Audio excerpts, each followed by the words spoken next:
प्रभु जीशु का नाम मागुछु आमेन praise the Lord जदि मु हिंदी रे कही थाए किंतु तथापि ओडिया हिंदी मिसई कहबी प्रभु नाम धन्यवाद हो आज आम प्रभुकर वाक्य को ध्यान करवा रोमियो 8 अध्याय तार 31 पद book of Romans chapter 8 verse 31 और रोमियो 8 अध्याय तार 31 पद तेबे समस्त दृष्टि रे आमे माने कौन कहिबा जदि ईश्वर आम मान सपक्ष तेबे आम विपक्ष किए आज सकाल समय आम प्रभु वाक्य ध्यान करवा विशेष किए सपक्ष एवं विपक्ष और इन बातों के विषय में क्या कहें यदि परमेश्वर हमारी ओर है तो हमारा विरोध कौन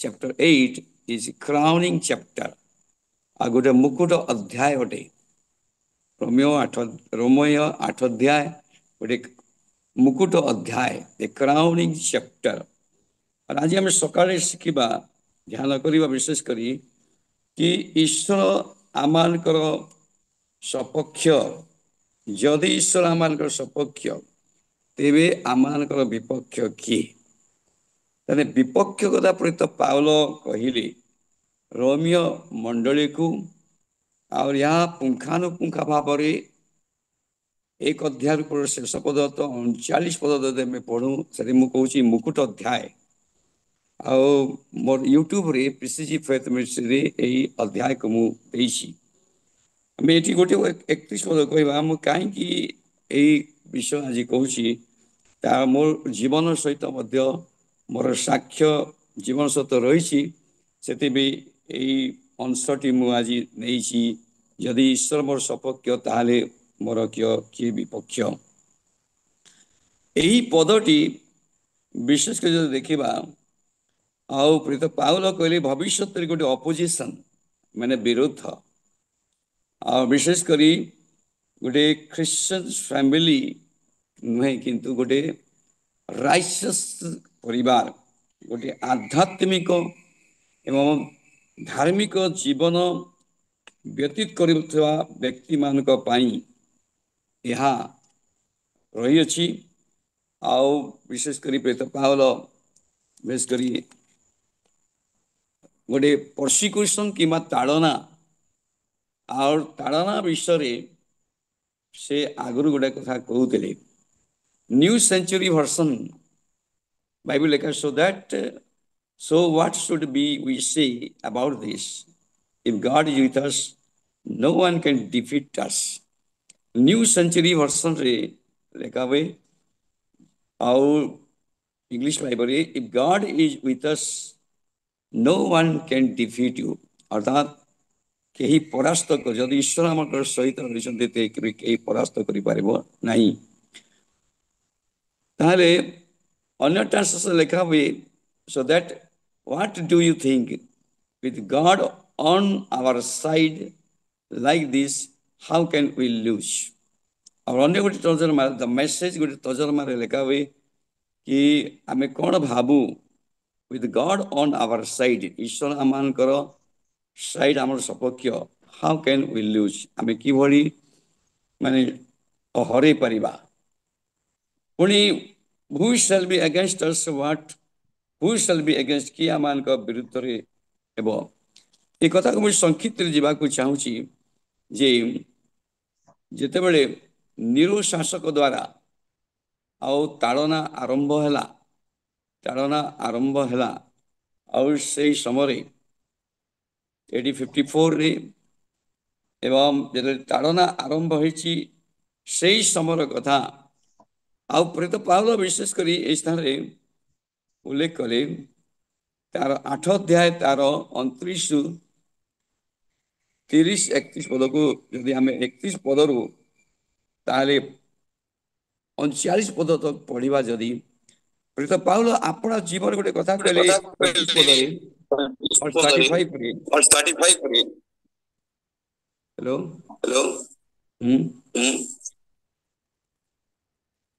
हेलो हेलो।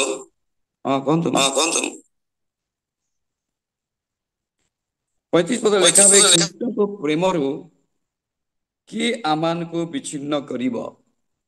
କି କ୍ଲେଶ କି ସଙ୍କଟ କି ତାଡ଼ନା କି ଦୁର୍ଭିକ୍ଷ କି ଉଳଙ୍ଗତା କି ବିପଦ କି ଖଡ୍ଗ, ଯେପରି ଲେଖା ଅଛି, ତୁମ ନିମନ୍ତେ ଆମେମାନେ ସମସ୍ତ ଦିନ ନିହତ ହେଉଅଛୁ, ଆମେ ବଧଯୋଗ୍ୟ ମେଷ ପରି ଗଣିତ ହେଉଅଛୁ। ତଥାପି ଯିଏ ଆମମାନଙ୍କୁ ପ୍ରେମ କରେ, କିନ୍ତୁ ଯିଏ ଆମମାନଙ୍କୁ ପ୍ରେମ କରେ ତାହାଙ୍କ ଦ୍ୱାରା ଆମ୍ଭେମାନେ ଏହି ସମସ୍ତ ବିଷୟରେ ସର୍ବୋତ ଭାବେ ବିଜୟୀ ଅଟୁ।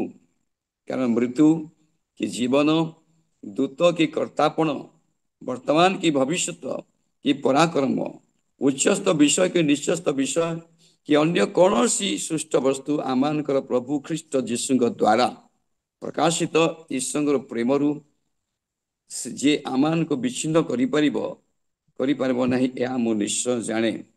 ତାଙ୍କ ଜୀବନରେ ବହୁତ ସୁନ୍ଦର ଭାବରେ ଗୋଟେ ସାକ୍ଷ୍ୟ ମଧ୍ୟ ସେ କହିଛନ୍ତି, ମୋତେ ଖ୍ରୀଷ୍ଟଙ୍କର ପ୍ରେମରୁ କିଏ ପୃଥକ କରିପାରିବ? ଆଉ ହୁ କ୍ୟାନ୍ ସେପାରେଟ୍ ମି ଫ୍ରମ୍ ଦ ଲଭ୍ ଅଫ୍ ଖ୍ରାଇଷ୍ଟ?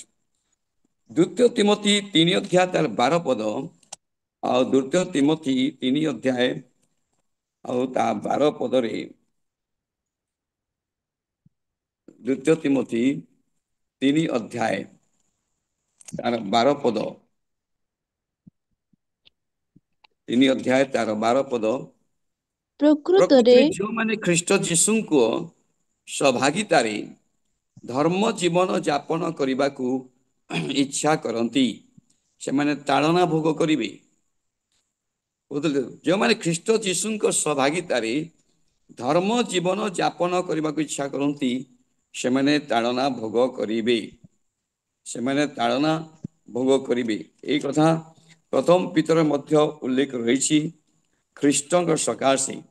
ତେଣୁ ପ୍ରିୟ ପାଉଲ ଆପଣା ଜୀବନରେ ପ୍ରସିକ୍ୟୁସନ, ତାଳନା ବିଷୟରେ, ଦୁଃଖ ବିଷୟରେ, ଆଉ ସେଗୁଡିକୁ ବହୁତ ଚ୍ୟାଲେଞ୍ଜିଂ କଥା ସେ କହିଲେ।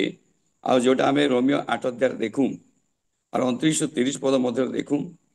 ଆଉ এই ସ୍ଥାନରେ ଆମେ ଦେଖୁ कि ଯେଉଁମାନେ ଖ୍ରୀଷ୍ଟ ଯୀଶୁଙ୍କ ସହଭାଗିତା ଧର୍ମ ଜୀବନ ଯାପନ କରନ୍ତି, पर जितने मसीह यीशु में भक्ति के साथ जीवन बिताना चाहते हैं वे सब सताए जाएंगे। ए ट्रू लाइफ, ए ट्रू क्रिश्चियन, ए ट्रू बिलीवर, ये सत्य को लेकर जीवन यापन काटती, जितने मसीह यीशु में भक्ति के साथ जीवन बिताना चाहते हैं, जो ख्रीष्ट जीशु सहभागिता धर्म जीवन यापन करने को इच्छा करती, से ताड़ना भोग करेंगे, से ताड़ना भोग करेंगे। प्रीत पाउल ये गोटे एनकरेजमेंट, गोटे बड़ प्रोत्साहित से कले। ଆଉ ତାଳନା କଷ୍ଟ ବିରୁଦ୍ଧରେ ମୁଁ ଟିକେ ସମୟ କହିବି।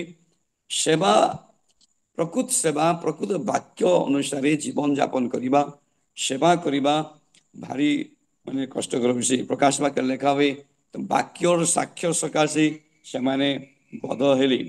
ଏବଂ ବାକ୍ୟର ସାକ୍ଷ୍ୟ, ସତ୍ୟ ବାକ୍ୟ, ସତ୍ୟ ଓ ବାକ୍ୟ ସକାଶେ ସେମାନେ ତାଡ଼ିତ ହେଲେ, ସେମାନେ ବଧ କରାଗଲେ। କିନ୍ତୁ ଏଇ ସବୁ ନିଶ୍ଚିତ ଭାବରେ ଗୋଟେ ଉତ୍ତମ ଜୀବନ, ଧର୍ମ ଜୀବନ, ଗୋଟେ ଆଧ୍ୟାତ୍ମିକ ଜୀବନ, ଗୋଟେ ସତ୍ୟ ଜୀବନ ଯାପନ କରିବା ନିମନ୍ତେ ଅନେକ କଷ୍ଟ ଓ ସମସ୍ୟା ଭିତରେ ଗତି କରିବାକୁ ପଡ଼େ। ଆଉ ଏହା ମୋର ବହୁତ ବଡ଼ ଅନୁଭବ ଅଟେ। କିନ୍ତୁ ସେଇ ତାଳନା ଦୁଃଖ କଷ୍ଟ ଭିତରେ ଅନେକ କଥା ରହିଛି। ସେ ତାଳନା ଦୁଃଖ କଷ୍ଟ ଭିତରେ ପ୍ରଭୁ ଆମମାନଙ୍କୁ ଗୋଟେ କଥା କହନ୍ତି, ଯଦି ଈଶ୍ୱର ଆମର ସପକ୍ଷ ତାହେଲେ କିଏ ଆମମାନଙ୍କର ବିପକ୍ଷ ହେବ? ସୋଲୋମନ ତାଙ୍କର ପ୍ରାର୍ଥନା, ଆଶୀର୍ବାଦ ପ୍ରାର୍ଥନାରେ এইଭଳି ପ୍ରାର୍ଥନା କଲେ। ଆଉ ସୋଲୋମନ ପ୍ରାର୍ଥନା କଲେ ପ୍ରଥମ ରାଜାବଳୀ, ଆଉ ପ୍ରଥମ ରାଜାବଳୀ ଆଉ ତାର 5-8 ଅଧ୍ୟାୟ 57 ପଦ, ଆଉ ପ୍ରଥମ ରାଜାବଳୀ ତାର 8 ଅଧ୍ୟାୟ ତାର 8 ଅଧ୍ୟାୟ 57 ପଦ, 8:57, First King chapter 8 verse 57, 8:57, 8 ଅଧ୍ୟାୟ ଆଉ ତାର 57 ପଦ। 57 ସଦାପ୍ରଭୁ ଆମମାନଙ୍କ ପରମେଶ୍ୱର ଆମମାନଙ୍କ ପିତୃ ଲୋକଙ୍କ ସଙ୍ଗେ ଯେପରି ଥିଲେ ସେହିପରି ଆମମାନଙ୍କ ସଙ୍ଗେ ସଙ୍ଗେ ଥାନ୍ତୁ। ସେ ଆମମାନଙ୍କୁ ତ୍ୟାଗ ନ କରନ୍ତୁ, କିମ୍ବା ଆମମାନଙ୍କ ଠାରୁ ଆମମାନଙ୍କଠୁ ଦୂରବର୍ତ୍ତୀ ନ ହୁଅନ୍ତୁ। ସୁମନ ତାଙ୍କର ପ୍ରାର୍ଥନାରେ, ଶେଷ ପ୍ରାର୍ଥନାରେ ଏହା କରିଥିଲେ ପରମେଶ୍ୱରଙ୍କ ନିକଟରେ। ଦ୍ୱିତୀୟ ରାଜା ଭଳି ଏଲିଶାଙ୍କ ସମୟରେ ଅରାମୀ ସେନାମାନେ ଆକ୍ରମଣ କଲେ, ସେଭଳି ସେ କହିଲେ ଦ୍ୱିତୀୟ ରାଜା ଭଳି ତାର 6 ଅଧ୍ୟାୟ ତାର 16 ପଦ, ସେକେଣ୍ଡ କିଙ୍ଗସ୍ ଚାପ୍ଟର 6:16, ଚାପ୍ଟର 6:16, ଦ୍ୱିତୀୟ ରାଜା ଭଳି 6 ଅଧ୍ୟାୟ ତାର 16 ପଦରେ, ତଥାପି ସେ ଉତ୍ତର କଲେ, ଭୟ କର ନାହିଁ, କାରଣ କାରଣ ସେମାନଙ୍କ ସଙ୍ଗୀଗଣ ଅପେକ୍ଷା ଆମ୍ଭମାନଙ୍କର ସଙ୍ଗୀଗଣ ଅଧିକ। ଭୟ କର ନାହିଁ, କାରଣ ସେମାନଙ୍କର ସଙ୍ଗୀଗଣ ଅପେକ୍ଷା ଆମମାନଙ୍କର ସଙ୍ଗୀଗଣ ଅଧିକ। ଆମେ ପୁଣି ଦେଖିବା ପ୍ରଥମ ବଂଶାବଳୀ 5 ଅଧ୍ୟାୟ ତାର 22 ପଦ, ଫାର୍ଷ୍ଟ କ୍ରନିକଲ ଚାପ୍ଟର 5:22, ପ୍ରଥମ ବଂଶାବଳୀ ତାର 5 ଅଧ୍ୟାୟ ତାର 22 ପଦ। କାରଣ ଯୁଦ୍ଧ ପରମେଶ୍ୱର ଆଡୁ ହେବାରୁ ଅନେକ ହତ ହୋଇ ପଡ଼ିଲେ, ସେମାନେ ବନ୍ଦିତ୍ୱ ପର୍ଯ୍ୟନ୍ତ ସେମାନଙ୍କ ସ୍ଥାନରେ ବାସ କଲେ, ବାସ କଲେ। ଗୀତ ସଂହିତା 56 ତାର 9 ପଦରେ, ଗୀତ ସଂହିତା Psalm 56:9, Psalm 56:9 ଆଉ ତାର 56 ପଦ ତାର 9 ପଦରେ, ଏବେ ମୁଁ ପ୍ରାର୍ଥନା କରିବା ବେଳେ ମୋ ଶତ୍ରୁଗଣ ଫେରିଯିବେ। ଆମେ ଏହି ସକାଳ ସମୟରେ ଶିଖିବା, ଯେବେ ମୁଁ ପ୍ରାର୍ଥନା କରିବା ବେଳେ, ମୁଁ ଟିକେ ବନ୍ଦ କରି କହିବି ଯେ ରିଏଲ, ମୁଁ କହୁଛି କି ରିଏଲ ଲାଇଫ, ଗୋଟେ ଖ୍ରୀଷ୍ଟୀୟ ଜୀବନ ମଧ୍ୟରେ ଯଦି ଆମେ ବସବାସ କରୁ, ମୋର ଜାଣିବାରେ, ମୋର ମିନିଷ୍ଟ୍ରି ଭିତରେ ଜାଣିଛି ଗୋଟେ, ଆଉ ମୁଁ ନିଜେ ଅନୁଭବ କରିଚାଲିଛି। ଶେଷରେ ମୁଁ କହିବି ମୋର ବ୍ୟକ୍ତିଗତ ଜୀବନରେ, ମୋର ସେବା ଜୀବନରେ ମୁଁ ପରେ କହିବି ଯେ ପ୍ରକୃତରେ ଆମେ ଗୋଟେ ରିଏଲ ଲାଇଫ କରିବା। ସବୁବେଳେ ମୁଁ କହିଥାଏ ଛାତ୍ରୀ ମଧ୍ୟ କି ମାଇ ମାଇଣ୍ଡ ଇଜ ବ୍ୟାଟଲ ଫିଲ୍ଡ, ମୋର ମନ, ମୋର ମାଇଣ୍ଡ ଯେ ଗୋଟେ ବ୍ୟାଟଲ ଫିଲ୍ଡ, ଯୁଦ୍ଧ କ୍ଷେତ୍ର, ରଣକ୍ଷେତ୍ର ଅଟେ, ଯେ ସବୁବେଳେ ଯୁଦ୍ଧର ଆଶ ହୋଇଥାଏ। ପରୀକ୍ଷା, ପ୍ରଲୋଭନ, ତାଡ଼ିତ, ଦୁଃଖ, କଷ୍ଟ, ନିଜ ପରିବାର, ଅନେକ ଲୋକମାନେ, ଅନେକ ବିଶ୍ୱ ଘଟଣା ହେବ। ଆଉ ସେ ସବୁ ଜିନିଷ ହେଇଥିଲା, ମାନେ ହେଇସାରିଛି ମୋର ଜୀବନରେ, ମୁଁ ତାହାକୁ ପରେ କହିବି। କିନ୍ତୁ ଗୋଟେ କଥା ଗୀତ ସଂଘ ରଚକ କହିଲେ, ତେବେ ମୁଁ ପ୍ରାର୍ଥନା କରିବା ବେଳେ ମୋ ଶତ୍ରୁଗଣ ଫେରିଯିବେ। ଆମର ଶତ୍ରୁ ମାନେ ଅଛନ୍ତି, ବିଭିନ୍ନ ପ୍ରକାର ଶତ୍ରୁ। ଇସ୍ରାଏଲ ମାନଙ୍କ ଭିତରେ ଅମାଲେକ, ମୋଆବିୟ, ଅନେକ ଲୋକମାନେ ଏଭଳି ଇସ୍ରାଏଲ ଲୋକମାନଙ୍କ ଯୁଦ୍ଧ, ସେମାନଙ୍କର ଶତ୍ରୁମାନେ ଥିଲେ।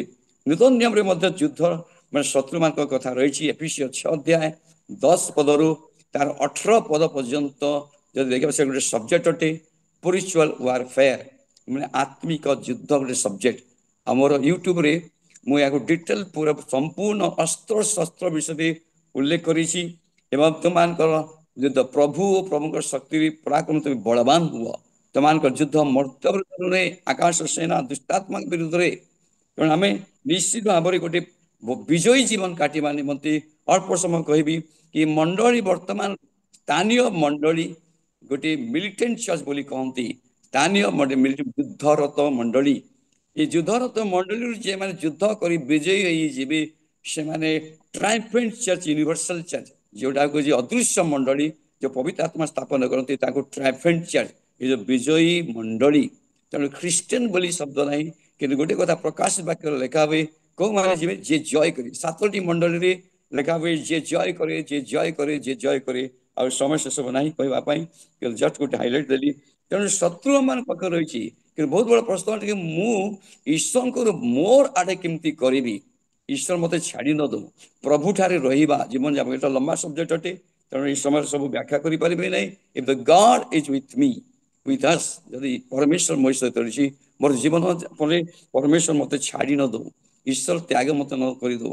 ଜୀବନ ଅନେକ କାର୍ଯ୍ୟକଳାପ ଦ୍ୱାରା, ଗୋଟେ ଗୋଟେ ଉଦାହରଣ ଦେବି କି ଜୀବନ ଗୋଟେ ସମୟ ଆସିଲା, ଯୋଉ ସମୟରେ ସାଉଲଙ୍କ ଠାରୁ ପରମେଶ୍ୱର ଚାଲି ଯାଇଥିଲେ, ସାଉଲ ଏକାକୀ ରହିଗଲେ। ସାଉଲ ଏକାକୀ ରହିଲେ। 7ଟା ମଣ୍ଡଳୀ କଥା ବି ରହିଛି। ସେଥିପାଇଁ ନିଶ୍ଚିତ ଭାବରେ ଆମେ ଗୋଟେ ବିଜୟୀ ଜୀବନ କାଟିବା ନିମନ୍ତେ ଆମକୁ ଧ୍ୟାନ ଦେବାକୁ ପଡିବ। ଆଉ ମୁଁ ପ୍ରାର୍ଥନା କରିବା ବେଳେ ଆଉ ଦାଉଦ କହନ୍ତି ମୁଁ ପ୍ରାର୍ଥନା କରିବା ବେଳେ ମୋ ଶତ୍ରୁଗଣ ଫେରିଯିବେ। ମୁଁ ଏହା ଜାଣେ ଯେ ପରମେଶ୍ୱର ମୋହର ସପକ୍ଷ। ପରମେଶ୍ୱର ମୋହର ସପକ୍ଷ। ଆଇବ ଆପଣ ଜୀବନରେ ଗୋଟେ ଏମିତି ଆସିଲା ସେ ଜାଣିନାହାନ୍ତି ଆଉ ତାଙ୍କ ଜୀବନରେ ସମସ୍ତ ବ୍ୟବସାୟ ସମସ୍ତ ତାଙ୍କର ସମସ୍ତ ଗାଈ ବଳଦ ସବୁ ଥିଲା, ପୁଅ ଝିଅ ମୃତ୍ୟୁବରଣ କଲେ, ପାଦ ମୁଣ୍ଡ ପର୍ଯ୍ୟନ୍ତ ଘା ହେଲା, କିନ୍ତୁ ତଥାପି ସେ ତାଙ୍କର ଆଧ୍ୟାତ୍ମିକ ଜୀବନକୁ ମେଣ୍ଟେନ କରି ତାଙ୍କ ତିନିଟା ବନ୍ଧୁ ମାନେ ଆସିଲେ, ତାଙ୍କୁ ବିଭିନ୍ନ କଥା କହିଲେ, କିନ୍ତୁ ତାର ସତ୍ତ୍ୱେ ବି ସେ ବିଚଳିତ ହେଲେ ନାହିଁ।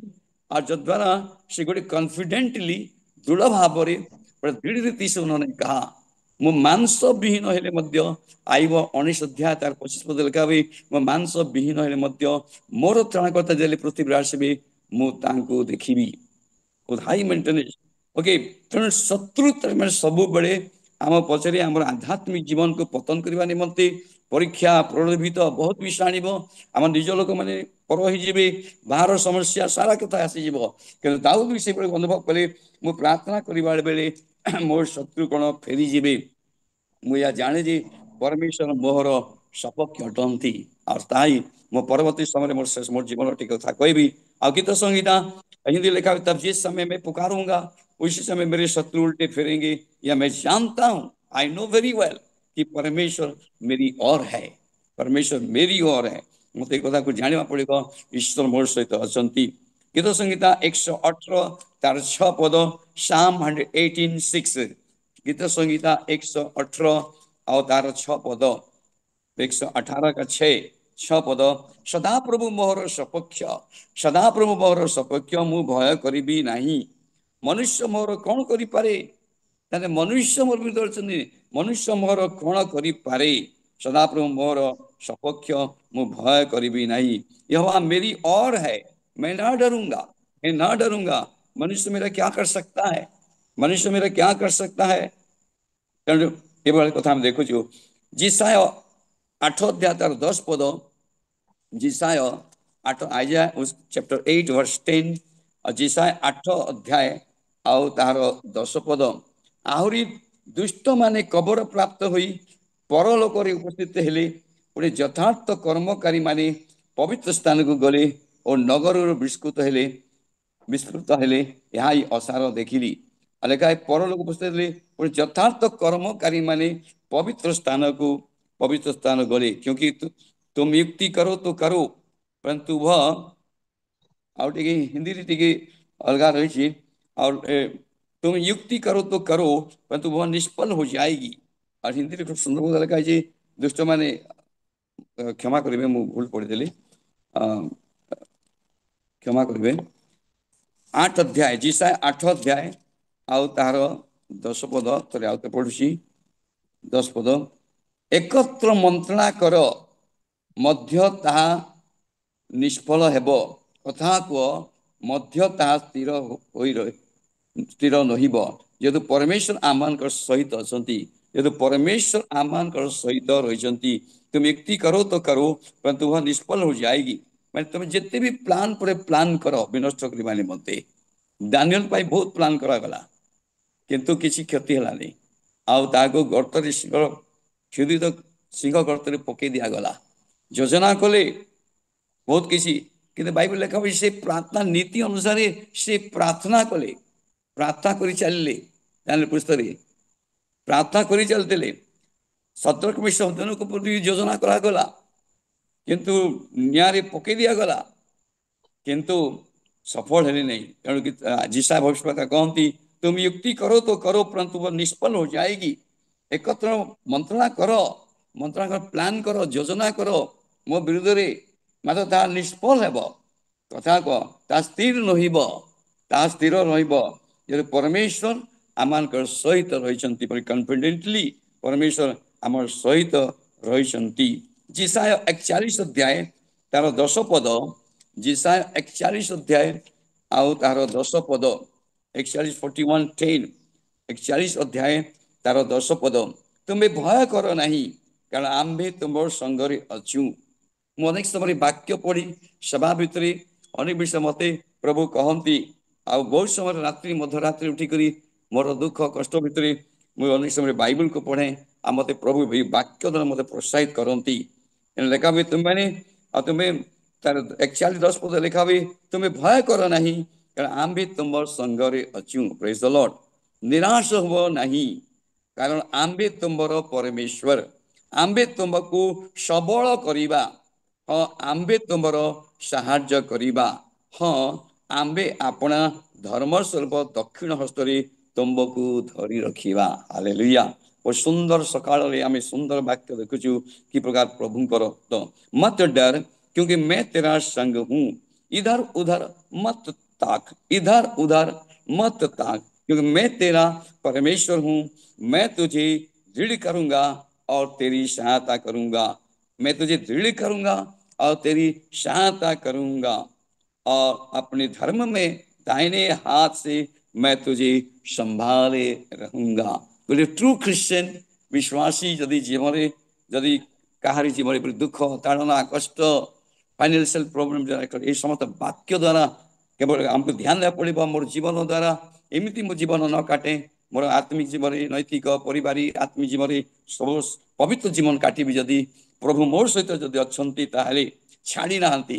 ଆଉ ଯେତେ ବି ଦୁଃଖ ତାଡ଼ନାରେ ଆସିଲେ ସେ ଛାଡ଼ିବି ନାହିଁ। ଆଉ ହିନ୍ଦୀରୁ ସୁନ୍ଦର ଲେଖା ହେଇଛି, ଇଧର ଉଧର ମତ ତାକ, इधर उधर मत ताक, क्योंकि मैं तेरा परमेश्वर हूं। और ये बड़ी आदि पुस्तक 15 अध्याय तार एक पद अब्राहम को परमेश्वर कहले। आदि पुस्तक तार 15 अध्याय तार एक पद को 15 1 पद से ही घटना उत्तारे दर्शन द्वारा सदाप्रभुଙ୍କର ବାକ୍ୟ ଅବ୍ରାମଙ୍କ ନିକଟରେ ଉପସ୍ଥିତ ହେଲା। ହେ ଅବ୍ରାମ, ଭୟ କର ନାହିଁ, ଆମ୍ଭେ ତୁମର ଢାଲ ଓ महापुरस्कार स्वरूप। आम्भे तुमरो ढालो और महापुरस्कार स्वरूप। इन बातों के पश्चात ये हुआ कि यह वचन दर्शन में अब्राम के पास पहुंचा। हे अब्राम, मत डर, तेरी ढाल और तेरी अत्यंत बड़ा प्रतिफल मैं हूं, प्रतिफल मैं हूं। हमें गणना पुस्तक तार 14 अध्याय तार 9 पद को देखू।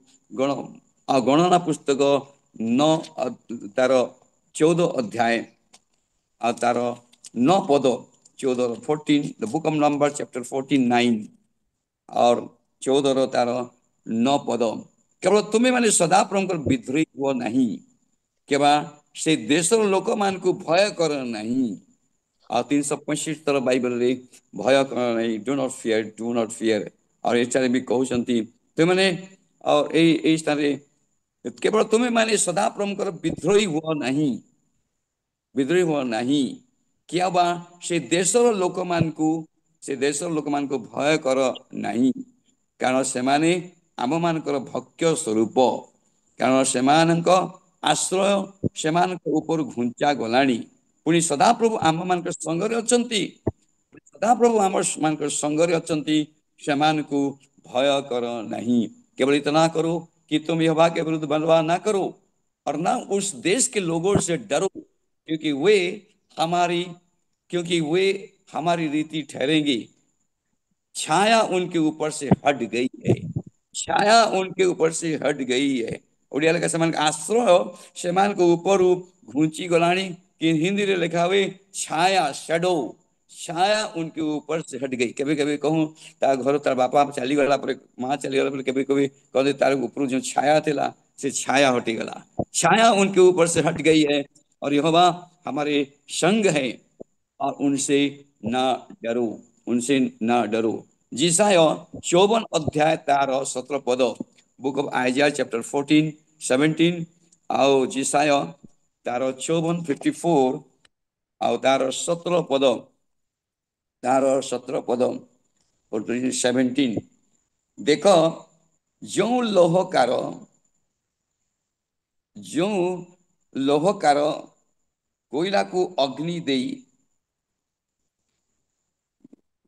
ତାହେ ଧାଏ ଓ ଆପଣା କାର୍ଯ୍ୟ ନିମନ୍ତେ ଅସ୍ତ୍ର ନିର୍ମାଣ କରେ, ଆମ୍ଭେ ତାହାର ସୃଷ୍ଟି କରିଅଛୁ ଓ ବିନାଶ କରଣାର୍ଥେ विनाशों की आंबे सृष्टि करिअछु।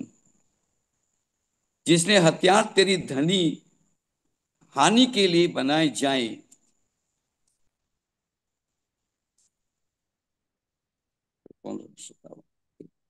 ओडिया जो लिखा है जी, मैंने जेकोसी अस्त्र तुम ତୁମ ପ୍ରତିକୂଳରେ ନିର୍ମିତ ହୁଏ ତାହା ସାର୍ଥକ ହେବ ନାହିଁ। ଯେ ପ୍ରତ୍ୟେକ ଯିବା ବିଚାରରେ ତୁମ ବିରୁଦ୍ଧରେ ଉଠେ ତୁମେ ତାହାକୁ ଦୋଷୀ କରିବ। ସଦାପ୍ରଭୁଙ୍କ ଦାସମାନଙ୍କ ଅଧିକାର ଓ ଆମ୍ବ ଦତ୍ତ ସେମାନଙ୍କ ଧାର୍ମିକତା ଏହି ଏହା ସଦାପ୍ରଭୁ କହନ୍ତି। जितने हथियार तेरी धनी होने के लिए बनाए जाएं उनमें से कोई सफल ना होए। तेरे हानि के लिए बनाए गए, तेरे हानि के लिए, तुम्हारी क्षति पाई कोई तेरे हानि के लिए बनाए जाए उनमें से कोई सफल ना हो जाए। और जितने लोग मुद्दे होकर तुझ पर नालिश करें उन सभी से तू जीत जाएगा। यहोवा के दासों का यही भाग होगा और वे मेरी ही कारण धर्मी ठहरेंगे। यहोवा की ये वाणी है। एक प्रकार में जिर्मिया जिर्मिया तार एक अध्याय तार 19 पद और जिर्मिया तार एक अध्याय तार 19 पद जिर्मिया जेरेमिया 1:19 और एक अध्याय तार 19 पद और जिर्मिया एक अध्याय तार 19 पद पुणी से तुम विरुद्ध युद्ध करेंगे मात्र तुम ऊपर जययुक्त हेबे नहीं। कारण सदाप्रभु कहती तुमको उद्धार करने आम्बे तुमर संगे संगे अच्छू। उद्धार माने परित्राण, ये उद्धार तुमको उद्धार करने वे तुझसे लड़ेंगे तो सही, लड़ेंगे तो सही, लड़ना है भैया आपको। यदि अच्छे विश्वास है यू बी मस्ट फाइटर। ये true believer is always fighter. Fight the devil spirit, devil scheme. Scheme जो अच्छी तारो इसलिए लिखा है जी उसके स्कीम से शैतान की एफिसियो 6:11 पद लिखा है जी शैतान रो चातुर्यता विरुद्ध रे दंडायमान हे पारो। गोटे कथा मुझे शैतान को जाने कि शैतान रो चातुर्यता, द क्लेवरनेस ऑफ शैतान, मैं शैतान की युक्तियों के सामने खड़े रह सकूंगा। I must be able to stand before the scheme of शैतान। शैतान शैतान को मुझे जाने बड़ चातुर्यता विरुद्ध है बहुत डेंजर जिस केवल आध्यात्मिक लोक, वाक्य पढ़ुवा लोक, प्रार्थना बसुवा लोक माने शैतान योजना को, शैतान माने तार चतुरता को तुम्हें आम जापर न जापर नहीं। से प्रेरित पाउल कहले शैतान की युक्ति के सामने में द क्लेवरनेस शैतान। अब अभी समय नहीं से व्याख्या करने निमंते तेणु मो फेसबुक रे विशेषकर फेसबुक रे नरेश कुमार जान ना फेसबुक रे डिवोल्ट डेविल्स कथा बहुत कड़ा कहूँ और इजम उपरे कहूँ, इजम उपरे और शैतान डेविल्स उपरे। ओके तो से देखी भी पारिबे तो वे तुझसे लड़ेंगे तो सही, वो तुझसे लड़ेंगे तो सही। मुझे ट्रू बिलीव मत सब लड़वा पड़ो परंतु तुझ पर प्रबल न होंगे। कहीं मुझे प्रार्थना रे उपवास रे वाक्य भी मैंने प्रबल न होंगे। वचन का तलवार को लेकर चलना है और वचन भी विरुद्ध रे मिथ्या शिक्षा, मिथ्या भविष्यवक्ता मान विरुद्ध दुष्ट मान दुष्टात्मा शिक्षा विरुद्ध रे एवं अनेक परीक्षा प्रलोभन बहुत विष आसब आम निज लोक मान काम को ताड़ित करेंगे जहाँ विरुद्ध मत लड़बार अच्छी और तुझसे लड़ेंगे तो सही परंतु तुझसे प्रबल ना होंगे और तुझसे प्रबल ना होंगे। से तुम विरुद्ध युद्ध करेंगे मात्र तुम पर जययुक्त हेब नहीं, तुम जययुक्त हे नहीं। से मत लड़ाई एफिसियो 6:10-18 पद जो हथियार जो अस्त्र शस्त्र सब रही मत परिधान करने को पड़ो। आ गोटे गोटे अस्त्र तार अर्थ रही कारण सदाप्रभु कहती तुमको उद्धार करने आम्भे तुमर संगे संगे अच्छु। Praise the Lord. आम्भे तुमर संगे संगे अच्छु। तेणु प्रथम जन 4:4 पद, प्रथम जन 4 और तार 4 पद, प्रथम जन 4 और तार 4 पद।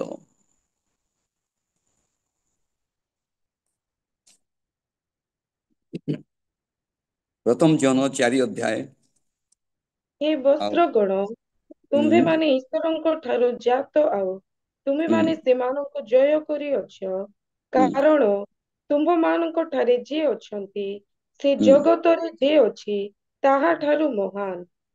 अवश्य लिखा ईश्वर जात तुमने से जय कर तुम मान जी अच्छा ये बाल को तुम परमेश्वर के हो, you are belong to God. परमेश्वर को मत सब ध्यान देवा मुझे जाने मत all the times I am checkup गोटे महिला आप जीवन से देखिले आज जानी मो पाखे 10टी मुद्रा अच्छी आउ जिते काउंट हर सेल्फ आज गणिले जिते बेले କିନ୍ତୁ ପ୍ରଥମ କଥା ସେ ଜାଣିଛି କି ମୋ ପାଖରେ କେତେଟି ମୁଦ୍ରା ଅଛି। ମୁଁ ସବୁବେଳେ କହିଥାଏ କି ମୋତେ ଏଇ କଥା ଧ୍ୟାନ ଦେବାକୁ ପଡ଼ିବ କି ମୋ ପାଖରେ କୋଉ ଶିକ୍ଷା ଅଛି, ମୁଁ କ'ଣ କେମିତି କ'ଣ ସେ ଧ୍ୟାନ ଦେଲା। ଜାଣିଲା, ପ୍ରଥମେ ଜାଣିଲା କି ମୋ ପାଖରେ 10ଟି ମୁଦ୍ରା ଅଛି। ଆଉ ସେ 10ଟି ମୁଦ୍ରା ସି ଷ୍ଟାର୍ଟେଡ ଟୁ କାଉଣ୍ଟ ହାର୍ କଏନ୍। ସେ ମୁଦ୍ରାକୁ ଗଣିବା ଆରମ୍ଭ କଲା, 1 2 3 4 5 6 7 8 9। ଆଉ ଦେଖିଲା ଗୋଟେ ମୋର ମୁଦ୍ରା ନାହିଁ। I have lost my coin. ମୋର ଗୋଟେ ମୁଦ୍ରା ମୋର ହଜି ଯାଇଛି। ସେ କ'ଣ କଲା, ତାପରେ ସେ ହଜି ଯାଇଛି। ପ୍ରଥମେ ଜାଣିଲା ମୋ ପାଖରେ କ'ଣ ଅଛି ମୁଁ କିଛି ଜାଣିନି। ରୋମିଓ 14 ଅଧ୍ୟାୟ ତାର 17 ପଦରେ ଲେଖା ହୁଏ, ଯେଉଁ ଶିକ୍ଷା ତୁମେ ପାଇଛ, जिस शिक्षा को तुमने पाई उसके विरुद्ध में, माने भविष्य में शिक्षार विरुद्ध रे false teacher, false prophet, demons teaching, ये सारा कथा व्याख्या करि परिबे नेबे। और से रोमियो 14 से लिखा, जो शिक्षा तुमने पाई है उसके विरुद्ध में, से शिक्षा विरुद्ध रे मु कौन पाई, मो पारे कौन अच्छी, मो पारे कौन टैलेंट अच्छी, मत चेक कर पड़ी। मोर प्रार्थना जीवन, मोर आध्यात्मिक, मोर प्रार्थना जीवन, मोर उपवास जीवन, मोर बाइबल अध्ययन जीवन, मोर सुसमाचार कार्य जीवन, मोर दान देवा जीवन, बहुत जिस रही। केवे केवे विश्वासी जीवन एमती हुए कि से माने भूली गले। 3 मास लाणी प्रभु को पाक को जो आने कथा प्रभु आणु ना, ना मुठी चाउल आनी, ना कौन से दान, ना प्रार्थना में हजिगला, उपवास भी सरीगला, आम काउंट करूना, बेकार रोचु। देखिए ऑल द टाइम्स द्वितीय कोरिन्थियो 13 अध्याय तार 5 पद लिखा हुई, एग्जामिन योरसेल्फ, तुम्हें आपण आपण को परीक्षा कर, तुम्हें प्रभु रे अच्छो कि नहीं, यीशु तुम मध्य अच्छी कि नहीं, अच्छा कि नहीं। सामसन भावुला कि मोर पाखे अच्छा प्रथम थर, जिते बेले से सब कथा कहीदेला और सामसन केस जो कटागला आउे से शक्ति ना। परमेश्वर जाइछंती।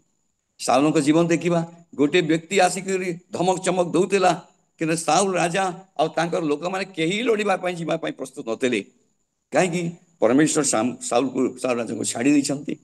विदाउट माने God, without God without power, माने गोटे क्रिश्चियन गोटे जीवन में पावरलेस क्रिश्चियन, माने शक्तिहीन जीवन। और साउल को जीवन में कि गोटे छोट पुओ आसला जार लाल बाहर और से कहला मु युद्ध करने को जीवी।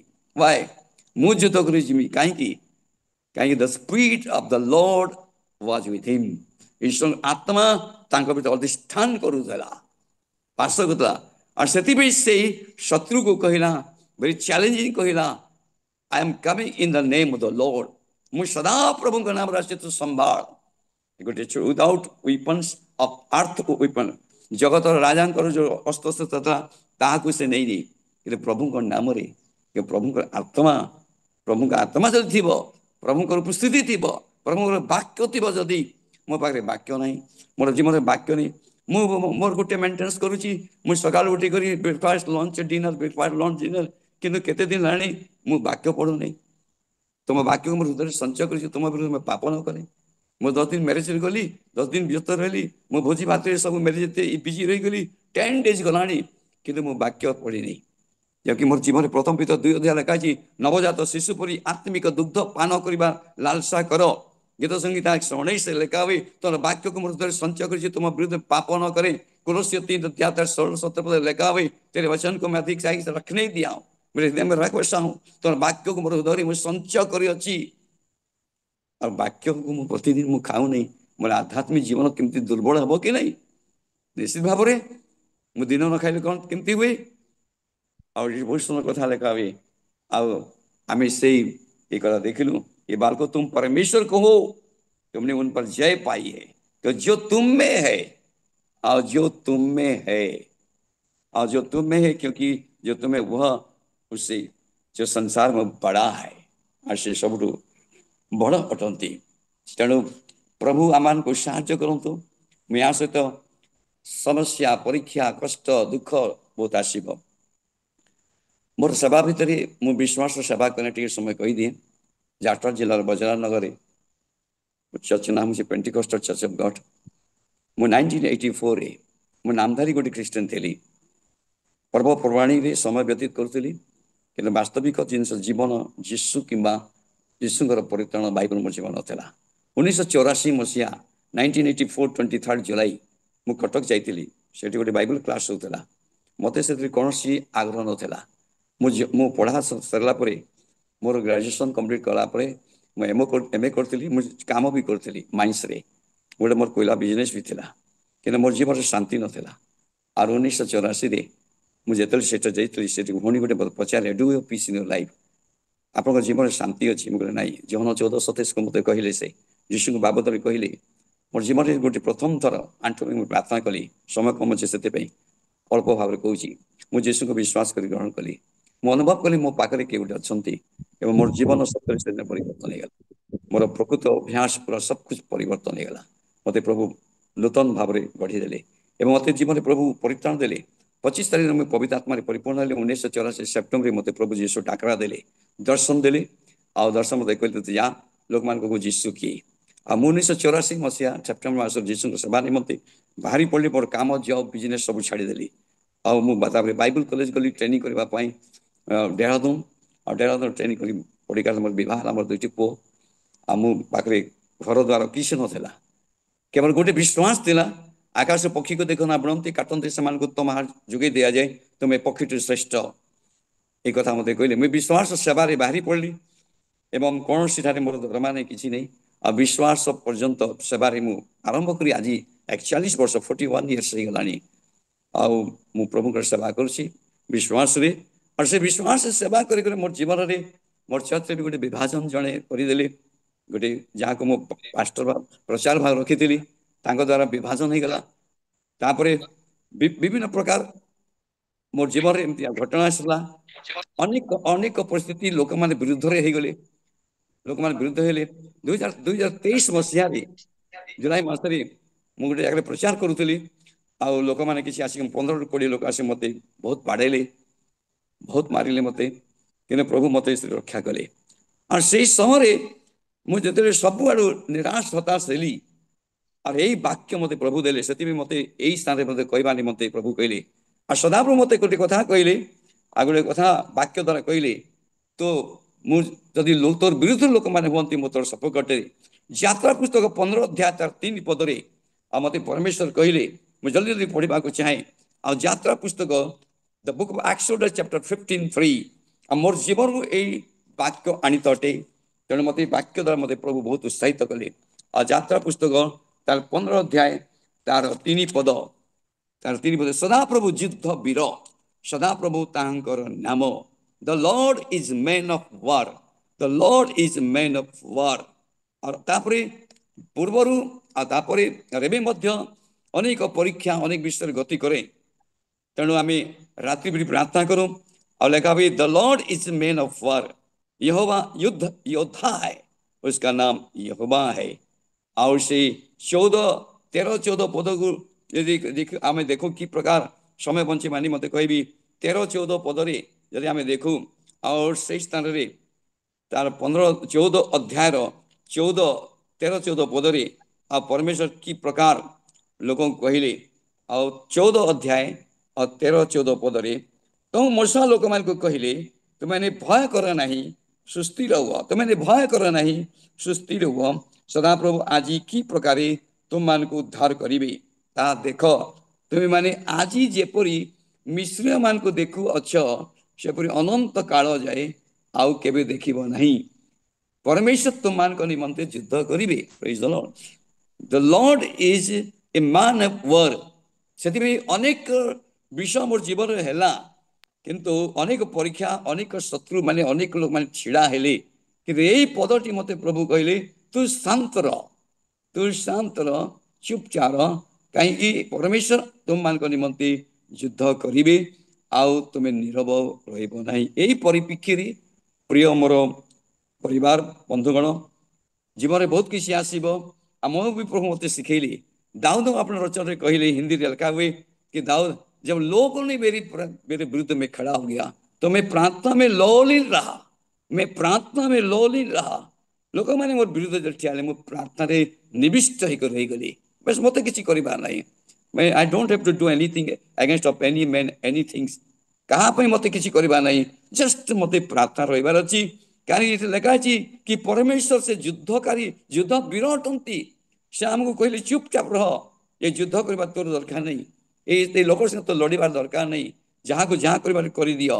जो तुम बिरुद्ध ठिया से ठिया दिय किंतु तुम शांत युद्ध मु करी एपाई द्वितीय वंशावली तार 20 अध्याय तार 7 पदे मोआबी अमोनिय मान सहित जिते युद्ध है और से समय द्वितीय वंशावली और तार 20 अध्याय तार 17 पदरी कहली इस लड़ाई में तुम्हें लड़ना न होगा, इस लड़ाई में तुम्हें लड़ना न होगा हे यहूदा और हे यरूशलेम, हे यहूदा और हे यरूशलेम, ठहरे रहना, ठहरे रहना, खड़े रहकर यहोवा की ओर से अपना बचाव देखना। बहुत सुंदर कहा अपना अपना बढ़िया बाइबल को देखो तंतु समय बंचे निमंते कहूँ इस लड़ाई में तुम्हें लड़ना न होगा। इस लड़ाई में मोआब अमोनी लोगों घेर के रख गया, चारों तरफ में शत्रु मैंने पूरा घेरी रही आउ किपर को करीबा और से समय लड़ाई में तुम्हें लड़ना न होगा हे यहूदा और हे यरूशलेम के यरूशलेम, ठहरे रहना, ठहरे रहना और खड़े रहकर यहोवा की ओर से अपना बचाव देखना, मत डरो और तुम्हारा मन कच्चा न हो, कल उनका सामना करने को चलना और यहोवा तुम्हारे साथ रहेगा। और आगे देखेंगे और इस तरह द्वितीय वंशावली 20 अध्याय पढ़े घरे देखिए समस्ते कौन कले जानते से मंदिर पाखे से प्रभु पाख पाख बसी केवल धन्यवाद करुली, धन्यवाद करुली, धन्यवाद स्तुति करुली। समस्त शत्रु मैंने किसी समय मृत अवस्था देखागले। तेणु मो गोटे सब्जेक्ट छाड़ी defeat your enemy by your praise, defeat your enemy by your praise, अपना शत्रु को प्रशंसा द्वारा पराजय करो। A great victory in praising, प्रभु का धन्यवाद करिवार बहुत बड़ शक्ति अच्छी। द्वितीय उदाहरण प्रेत 16 अध्याय लिखा पाउल और सिलास से कौन कले से जेल भितर धन्यवाद स्तुति प्रशंसा करुले और प्रार्थना करते और से बेड़ी छिंडीगला, द्वार सब जेल द्वार सब खोलीगला। Defeat your enemies by praise, धन्यवाद द्वारा आम प्रभु को आम प्रत्येक आम शत्रु हर पारिबा। तेणु व्यवस्था विवरण 20 अध्याय और तार 4 पदरे लिखा हुए व्यवस्था विवरण सॉरी द्वितीय विवरण ओडिया द्वितीय विवरण डिटोनॉमी चैप्टर 20 वर्स 4, डिटोनॉमी 24 और से लिखा व्यवस्था विवरण द्वितीय विवरण 20 अध्याय तार 4 पदरे, क्योंकि तुम्हारा परमेश्वर यहोवा तुम्हारे शत्रुओं से युद्ध करने और तुम्हें बचाने के लिए तुम्हारे संग संग चलता है। Praise the Lord. क्योंकि हमारा परमेश्वर योर गॉड आप जीवन को मेंटेनेंस करबा पड़िबो। मोर कौन कर्म द्वारा कौन मो अपवित्र न हो दानिएल जीवन high maintenance spiritual level. Daniel पुस्तक 1 अध्याय 8 पद लिखा हुए से लिखा है राजा का खाना और पीकर अपने आप को शुद्ध न करने के लिए मनसारे दिया, not to defile himself by the food and drink of kings. राजांकर खाद्य पानी पीक निजको अशुद्ध करवा से मन से विचार से करी पकेले और लिखा है बहुत मेंटेनेंस लिखा है, क्योंकि तुम्हारा परमेश्वर यहोवा तुम्हारे शत्रुओं से युद्ध करने और तुम्हें बचाने के लिए तुम्हारे संग संग चलता है। ये वाक्य मो पाई बहुत सुंदर, मु वाक्य पढ़े मतलब बहुत खुशी लगे जहाँ से मोर सहित परमेश्वर अच्छा। जिसाया गीत संहिता 34 तार 17 पद लिखा हुई, गीत संहिता 34 तार 17 पद धार्मिक दुहाई देता है और यहोवा सुनता है। धार्मिक को दुहाई मैंने प्रार्थना करे, दुहाई देता है और यहोवा सुनता है और उनको सब विपत्ति से छुड़ाता है। Praise the Lord. सब विपत्ति से छुड़ाता है। मतलब कभी दुख लगे प्रभु मोर ये बोझ को तुम तुम अपना बोझ को मोर पर पकाओ। माथु 11 लिखा हे परिश्रांत भ्रांतग्रस्त लोक मोर निकट को आस। आम पाखे बेसी नॉन क्रिश्चियन लोक मैंने आसती और जो डिमोन पोजेस्ट लोक मैंने विशेष मिनिस्ट्री भितर डिमोन दुष्टात्मा कार्य ग्रासित लोक मैंने विशेष आसती और विभिन्न छत्तीसगढ़ एवं ओडिशा विभिन्न स्थान में मुझे जाए और ग्रासित लोक मैंने डिमोन्स कार्यकलाप कि प्रकार लोक दुष्टात्मा कार्य करे और से किपरि बाहर और विपत्ति से छुड़ाता। विभिन्न लोक मैंने आसती दुख रे कष्ट रे समस्या रे कहीं कौन सी आश्रय नहीं, कौन सी आश्रय नहीं, केवल से बड़ा भरोसा कर जीशु निकट को आसती एवं से जीशु नाम रे दुष्टात्मा मैंने मुक्ति पाती और जानती। प्रभु का नाम धन्यवाद हो। धर्मी दुहाई देता है और यहोवा सुनता है। हमें धार्मिक लोग को प्रार्थना करें, यहोवा सुनता है, उनकी सब विपत्ति से वो छुड़ाता है। समय यही बसलानी से आहरी बहुत वाक्य रही रेफरेन्स गुड़ाक समय ना और यही टपिक टी आगे आउ रही जो topic as the lord of host यानी कि सर्वशक्तिमान लॉर्ड ऑफ होस्ट तांकर बहुत बड़ होस्ट अच्छी पुणी खाली कहीदिए केते विषय और तार हिब्रू भाषा अनेक कथा रही गॉड हेवेनली होस्ट ईश्वर गोटे हेवेनली होस्ट अच्छी और तापर यहाँ पर आहरी अनेक विषय सब रही God's army in the earth आउ जगत रे परमेश्वर भी दल army God's army in the earth ये जगत दल रही जोटा कि यही सब्जेक्ट कंटिन्यूएशन रही समय ना प्रभु वाक्य आशीर्वाद करूँ एवं समस्त अनुग्रह कहतु जदि आप दुख समस्या विपद संकट रोग आप निज लोक मैंने जदि परिजन लोक मैंने आप विपक्ष अच्छा आज चिंता करूँ डरतु ना भय करतु ना क्योंकि से परमेश्वर आपण सहित अच्छा और आप संगे संगे चलिए केवल आप ध्यान देवे कि मोर कौन सी कार्यक्रम साउल को जीवन जपरी सामसन जपरी जो भूल काम कले एमती भूल काम न करो कि अपवित्र काम न करो जहाँ ईश्वर आम चलीजे से ध्यान देते आ निश्चित भाव में परीक्षा फल जहाँ भी आसे परमेश्वर आप सहित रही प्रभु आप समस्त आशीर्वाद करूँ मुझे विशेष धन्यवाद दे आपण को आपंकर बेथेल प्रेयर टावर प्रत्येक को जो मत आज सुजोग देले कहवा निमंते आ बहुत मत खुशी लगे जैसे आमको सैमसंग भाई मत फोन करते दिन बेले राति बेले सब प्रचार तो करी आर्ली मॉर्निंग रे फर्स्ट टाइम आर्ली मॉर्निंग रे यही सकाल समय प्रचार कले आम राति बार बार चेई रोली केते सकाल आसो केते सकाल आसो तेणु विशेष कर बहुत खुशी लगे मुझे भी अनेक को जाने ना किंतु मोर यूट्यूब फेसबुक चले फेसबुक नरेश कुमार जान और यूट्यूब रे बीसीजी फेथ मिनिस्ट्री चले और समस्त विषय को अनलोड करी थाए प्रभु वाक्य द्वारा आप आशीर्वाद करतु प्रभु आप भी आशीर्वाद करतु टिके समस्त प्रार्थना करी प्रेमी परमेश्वर पिता आज समय निमंत्रित धन्यवाद दूसरी साहाଯ୍य कर प्रभु उपस्थित जिते अच्छा कि तर वाक्य जो शुणे से आशीर्वाद कर ये सुजोग धन्यवाद दे प्रार्थना तुम प्रिय पुत्र जीसु नाम मांगुछु आमेन प्रेज द लॉर्ड।